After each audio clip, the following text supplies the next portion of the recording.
Now let's look at question 6.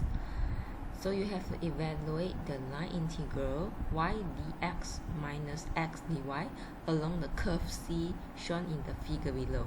So we will focus on question C. Okay, so here you see a semicircle, and this semicircle has radius 5. Okay, so this is the curve C2, and here you have C1, which is from -5 to 5.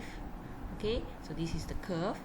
So since this is piecewise smooth curve, we have to do it one by one. So first is the C1, and then is the C2. So let's look at the solutions. So this is the questions. Okay, so let's look at C1. So for C1, it is changing from x -5 to +5, right? And for the y, it remains 0. Am I right? So this is y0. So when the y is 0, the y automatically becomes 0 as well. Okay, next, let's look at the replacement. Okay, when the y is 0 and dy is also 0, we will get the answer for the first line integral C1 equals to 0. Okay, now let's move on to the curve C2. Okay, curve C2 is a part of a circle, right? It's a part of a circle.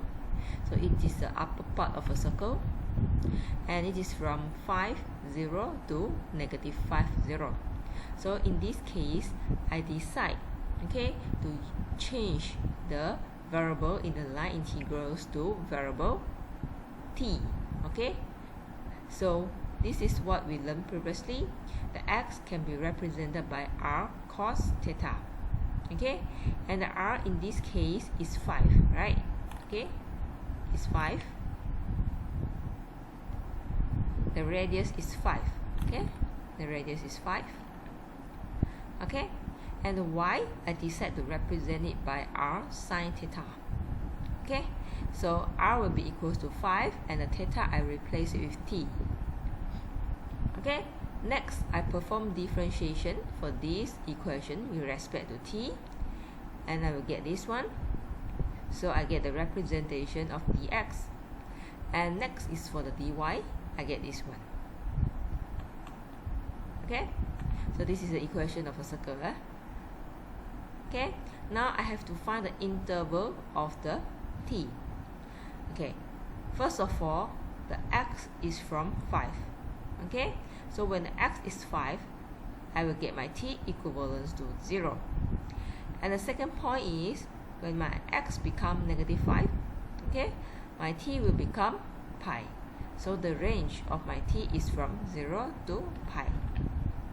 Okay, next, I convert it. Okay, this is y, this is dx, minus x dx dy.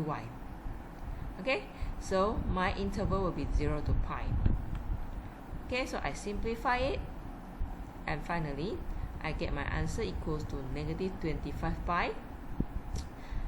To find the answer, okay, final answer for the line integral, I have to add the answer from C1 together with the answer from C2. Okay, C1 is 0, so at the end I will get my answer for line integral equals to -25 pi. Okay, so this is the first questions. Okay, let's look at the second questions. So this is your second questions. You have to calculate the line integral, this one. Okay, if C is the path given as figure beside. So this is a line integral of scalar field in space, so it is 3D. So for this curve, okay, it is a combination of C1, C2, and also C3. Okay, we will look at each of it one by one as well. Okay, so this is the line integral. Okay, and this is your C1, C2, and C3. We look at C1 first. Okay, C1 is from this point to this point. Okay, so basically the y and also the z, they are 0. So as well as their dx, dy, and also the dz. Okay, so for this case, the line integral for C1 will be 0. Okay, because the dy 0 right? dz 0 and the z is also 0. Let's look at path C2. C2 is from here until this point.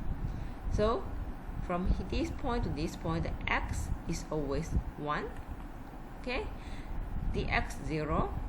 Okay, z 0, dz also 0.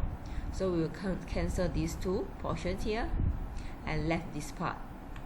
Okay, left this part.